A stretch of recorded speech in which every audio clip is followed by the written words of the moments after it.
आस्था उनके दिलों में भी कम न थी। उन्हें यकीन था कि भगवान तो संभाल ही लेंगे, लिहाजा वो मस्त अपनी मस्ती में डूबे रहे। लेकिन भगवान को ये दोहरापन रास नहीं आया। उन्होंने भी मुंह मोड़ लिया।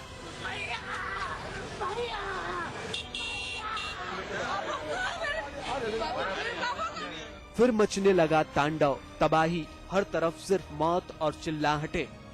मंजर थमा तो दर्द की चादर फैल गई। दावे फुस होते गए और एम्बुलेंस की आस खो चुके लोग कफन के लिए दौड़ने लगे। जिंदा तन ढकने का इंतजार तो जैसे तैसे कर लिया था, लेकिन मुर्दा बदन को ढकने के लिए कफन लाए कहां से, क्योंकि अब तो उनकी भी कीमत लगने लगी है 1200 रुपए। पड़ी हुई थी, बोले हमारे पास कपड़ा नहीं, आप कपड़ा ले आइए। मैं गेट पे गया, उसने वो 20-20 रुपया कपड़ा रहा होगा, उसने 1200 रुपए लिए मेरे से और मैंने मजबूरी में दिया है उसको। सरकार समझाती है कि 5 लाख रुपए देंगे हर मुर्दा बदन के लिए, लेकिन दिल कहता है कि हमसे ही ले लो 5 लाख, मेरे अपने लौटा दो। आशा को खोजिए, आशा को मम्मी मर गई है, आशा मर गई। कहाँ के रहने वाली हैं आप? अयारा का। तो कैसे आपको कुछ क्या पता चला? पता चला कि पौड़ी पर मैं 4 नंबर थी, मैं फटा पर उतरे थे ट्रेन धरने के। मौत का स्याह अंधेरा कायम है, जिंदगी उजाले की तलाश में है, लेकिन भरोसा उठ चुका है दोनों ही भगवानों से, उनसे भी जो स्वर्ग में बैठे हैं और उनसे भी जो हवेलियों में बैठते हैं। ब्यूरो रिपोर्ट के साथ आलोक साहिल, समाचार प्लस। उधर रेल मंत्री पवन बंसल आज इलाहाबाद पहुंचे और रेलवे स्टेशन पर मची भगदड़ का शिकार हुए पीड़ितों से मुलाकात की। इससे पहले रेल मंत्री ये साफ कर चुके थे कि रेलवे के लिए हर 10 मिनट पर कुंभ के लिए ट्रेन चलाना संभव नहीं है। एक और बयान, एक और प्रतिक्रिया और स्पष्टीकरण देते हुए रेल मंत्री पवन बंसल। आपको बता दें, रेल मंत्री पवन बंसल आज इलाहाबाद पहुंचे और जो आरोप रेल मंत्रालय पर लग रहे हैं, रेलवे प्रशासन पर लग रहे हैं, उनका स्पष्टीकरण दिया, सफाई दी। लेकिन सबसे बड़ा सवाल यही है कि कौन है इन हादसों का जिम्मेदार? सिस्टम आखिरकार क्यों फेल हुआ? एक दूसरे पर जिम्मेदारी डालकर क्यों बचने की कोशिश की जा रही है? बयानबाजी और दोषारोपण का सिलसिला थमने का नाम क्यों नहीं ले रहा है? वो लोग जो मातम से घिरे हुए हैं, जिन्होंने अपने अपने परिवार के किसी सदस्य को खो दिया है, उनकी सुनने वाला कोई क्यों नहीं है? रेलवे प्रशासन, अधिकारियों में हड़कंप मचा हुआ है। मुख्यमंत्री कहते हैं मालूम है कौन दोषी है, रेल मंत्री कहते हैं रेल मंत्रालय की कोई लापरवाही यहां पर नहीं है, रेलवे प्रशासन की कोई लापरवाही नहीं है। अधिकारी एक दूसरे की भगले झांक रहे हैं क्योंकि जवाब किसी के पास नहीं है। सुनिए क्या कुछ कहा रेल मंत्री ने।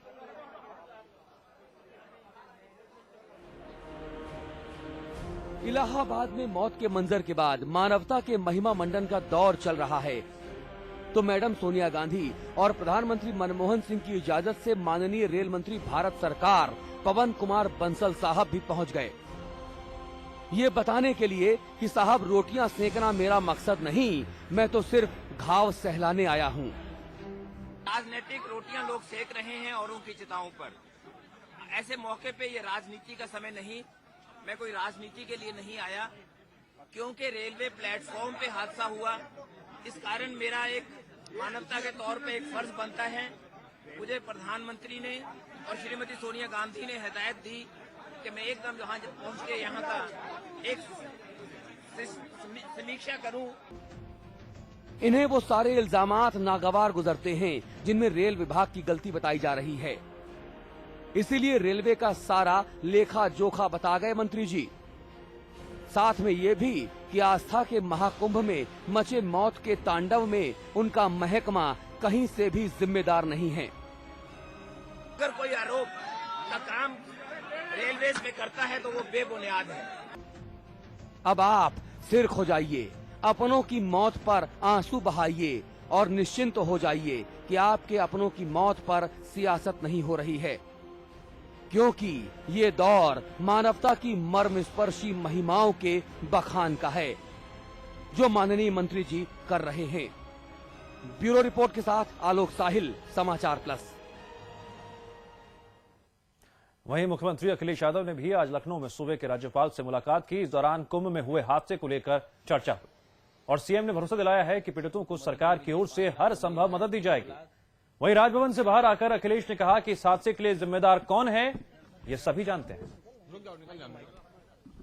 दिल्ली में मीटिंग थी, उसको छोड़ करके आए, और जो घटनाक्रम है उसके बारे में वो भी चिंतित हैं, वो भी दुखी हैं और पूरी सरकार दुखी है। कल रात से लेकर के जब से जानकारी मिली है, आपके कई पत्रकार साथी जो कुंभ में भी हैं उनसे भी संपर्क रहा और सरकार के जितने भी अधिकारी हैं लगातार संपर्क में रहे। जो परिवार के मृत्यु हैं सदस्य, उनको मदद भी मिली है 5 लाख, गंभीर घायल को 2 लाख और जो घायल हैं उनको 1 लाख सरकार ने अपनी तरफ से किया भी है। और लगातार सरकार ये विश्वास दिलाती है कि पूरी जिम्मेदारी के साथ सभी अधिकारी काम भी कर रहे हैं और सबसे पहला स्टेप यही है कि जो लोग वहां हैं वो अपने घर सुरक्षित पहुंच जाएं, क्योंकि कहीं न कहीं उनके परिवार के लोगों को बीच में पहुंचने का इंतजार भी होगा। अभी मैं इटावा से जहां से आ रहा हूं, एक वकील तिवारी जी जो बहुत प्रतिष्ठित हैं, वो केवल वकालत के लिए वहां जाते थे, लेकिन उस भगदड़ में उसमें उनकी भी मृत्यु हुई है। उस परिवार से अभी मिल करके मैं आया हूँ, वो भी आपको जानकारी मिली होगी। आपकी सरकार और आप पर आरोप लग रहा है कि सरकार संवेदनहीन है, मुख्यमंत्री 18 घंटे बाद भी मौके पर नहीं पहुंचे हैं। ये आपकी भाषा जो कुछ एक आध चैनल इस्तेमाल भी कर रहा है वो अच्छी भाषा नहीं है। सरकार के मंत्री गए हैं और जिनकी गलती है उसके बारे में बोलना नहीं चाहता हूँ। गलती किसकी है? आपने भी चलाया है चैनलों पे कुछ न कुछ, लेकिन मेरा निवेदन आपसे भी ये है कि अपनी भाषा और शब्दों को चुनो। सर, आप जाएंगे इलाहाबाद? अभी हमारी सरकार के मंत्री गए हैं, हमारी सरकार के 2 हम लोगों ने ही भेजा है। इलाहाबाद में मची भगदड़ में 36 लोगों की जिंदगी चली गई, लेकिन किसी को नहीं पता कि दरअसल ये सब हुआ कैसे। सब एक दूसरे का मुंह देख रहे हैं। इसके लिए जो कोई भी जिम्मेदार है उसको ढूंढने के लिए, उसको स्थापित करने के लिए कि किसका उत्तरदायित्व है, ये जांच बैठाई गई है। ये जांच 1 महीने के भीतर कंप्लीट होगी। उत्तर प्रदेश के मुख्य सचिव हैं ये साहब, कह रहे हैं कि नहीं पता इलाहाबाद में मौत का मंजर कैसे पेश आया। इसके लिए महीने भर तक चलने वाली सरकारी जांच प्रक्रिया का इंतजार करना पड़ेगा। ठीक है साहब, और हम कर भी क्या सकते हैं, इंतजार ही कर लेते हैं। उधर सूबे के कैबिनेट मंत्री कहते हैं कि मेले की जिम्मेदारी संभाल रहे आजम खान साहब ने बहुत अच्छा काम किया।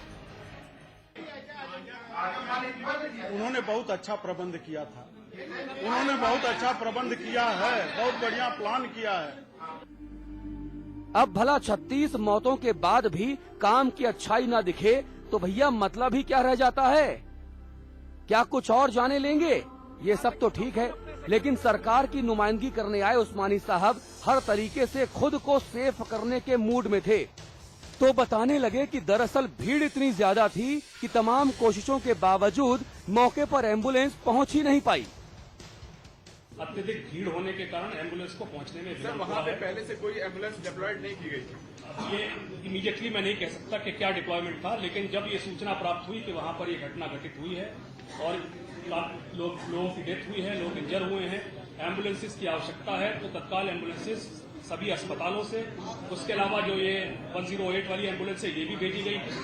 उनको पहुंचने में वहां विलंब हुआ क्योंकि चारों तरफ वहां भीड़ थी, सड़क पर निकलना बहुत मुश्किल था, इसलिए उनको पहुंचने में विलंब हुआ। ये निश्चित है कि उनको पहुंचने में विलंब हुआ। सब अपनी जगह सही हैं। आजम खान ने तो नैतिकता भी निभा दी। अब आप समझते रहिए और अपनों को समझाते रहिए कि दरअसल चूक हुई कहाँ है। रविंद्र कुमार, इलाहाबाद, समाचार प्लस। और इस वक्त हमारे साथ जुड़ गए हैं कुंभ नगरी से, इलाहाबाद से समाचार प्लस संवाददाता सौरभ श्रीवास्तव।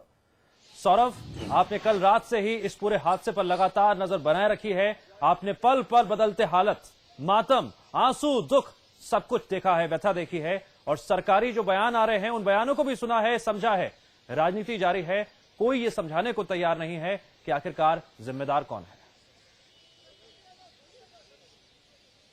दिव्यांश, मैं यहाँ पे रिपोर्टिंग करने आया हुआ था कुंभ की, बहुत दुख के साथ कहना पड़ रहा है। इस समय मैं कुंभ नगरी में नहीं हूँ, इस समय ट्रॉमा सेंटर में हूँ जो संगम से काफी दूरी पर है। कल का वो दिन, कल की वो रात आज भी जहन में आती है, रोंगटे खड़े हो जाते हैं। कल जो है उनके दर्द, उनके दुख उनकी आंखों में देखने को मिल रहे थे। जो गंगा जल लेने आए थे वो गंगा जल तो साथ में क्या लेके जाएंगे, अपने परिजनों के, अपने माँ बाप के लाशें यहाँ से ढो करके रात बिरात आज लेकर के जाएंगे।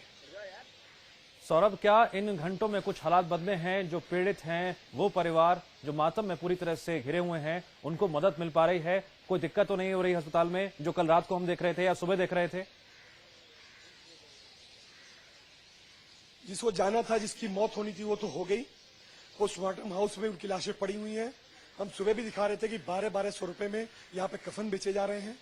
दूसरी बात आपको मैं बता दूं, हालात नहीं सुधरे हैं। जरूर यहाँ पर एक बदलाव हुआ है, राजनीतिक गर्मियां यहाँ पर आ गई हैं। लोग राजनीतिक रोटियां यहाँ पर सेक रहे हैं। इन लाशों पर राजनीतिक रोटियां सेकी जा रही हैं। पवन बंसल यहाँ के कह के जाते कि राजनीतिक रोटियां यहाँ सेकनी नहीं है, राजनीति करने नहीं आए हैं। वो सोनिया गांधी और मनमोहन सिंह जो कि प्रधानमंत्रियों के कहने पे यहाँ आए थे। चीफ सेक्रेटरी से हमारी एक्सक्लूसिव बातचीत हुई। चीफ सेक्रेटरी कहते हैं रेलवे की गलती है, पवन बंसल कहते हैं कि प्रशासन की गलती है। अब यहाँ गलती ढूंढी जाए या जो मर चुका है उसके कफन का इंतजाम किया जाए, जो घायल हैं उनके दवा दारू की इंतजाम की जाए। सौरभ, रेलवे प्रशासन, रेलवे मंत्रालय और राज्य सरकार अपनी अपनी ओर से जो प्रतिक्रियाएं दे रहे हैं, स्पष्टीकरण दे रहे हैं, वो अपनी जगह हैं। लेकिन आप उस वक्त वहां मौके पर पहुंच गए थे शाम को जब ये हादसा हुआ था, कुछ ही देर बाद। लेकिन आपने अपनी रिपोर्ट में दिखाया था कि वहां पर ना तो पुलिस मौजूद है, ना ही कोई इस तरह के इंतजाम दिखाई दे रहे हैं कि चलिए हादसा हुआ है तो उस हादसे पर तुरंत जो है आनन फानन में कार्रवाई की जाए और कार्रवाई करते हुए लोगों को जल्द से जल्द मदद पहुंचाई जाए जो घायल हो गए हैं। लेकिन फिर भी उन घंटों में कोई तस्वीर नहीं बदली, हालात जस के तस बरकरार रहे, मरहम लगाने को भी कोई मौजूद नहीं था। दिव्यांग, बिल्कुल आप सही कह रहे हैं। करीब 6:30 बजे की स्टम्पेड ये घटना हुई। करीब 8 बजे करीब लोग बहुत मुश्किल से वहां जा पाए, क्योंकि संगम नगरी से हम लोग काफी दूरी पर है रेलवे स्टेशन, वहां पर जाने नहीं दिया जाता। पुलिस प्रशासन ने बकायदे बैरिकेडिंग कर रखी थी मीडिया वालों के लिए, उनको नहीं घुसने दिया था। उसके बावजूद किसी तरह हम लोग वहां पर घुस पाए। पुलिस प्रशासन का कोई भी वहां पर मौजूद नहीं था बंदा, और जो है लाशें वहां पर बिखरी पड़ी थी। आपको जान के हैरानी होगी कि स्ट्रेचर बाद में पहुंचा और लाशों के लिए कफन पहले आ गए, क्योंकि उन्हें पता था कि यहाँ लाशें बिखरी पड़ी हैं। दवा कराने वाला वहां कोई नहीं था, पुलिस प्रशासन नहीं था। एसपी सिटी शैलेश यादव से हमने बातचीत की, वो बता रहे थे कि उनके जुरिडिक्शन में नहीं आता है, इसलिए उन्होंने, उनकी पुलिस बल यहाँ पर नहीं आई। थोड़ी ही देर बाद यहाँ पे लालजी शुक्ला जो कि जीआरपी डीआईजी है, उनसे हमने बात की। उन्होंने कहा कि नहीं, हमारे बल मौजूद था लेकिन हम लोग अंदर नहीं आ पा रहे थे। बहुत शर्मनाक बात है, बहुत ही शर्मनाक घटना है कि कितनी भी निंदा की जाए वो कम है।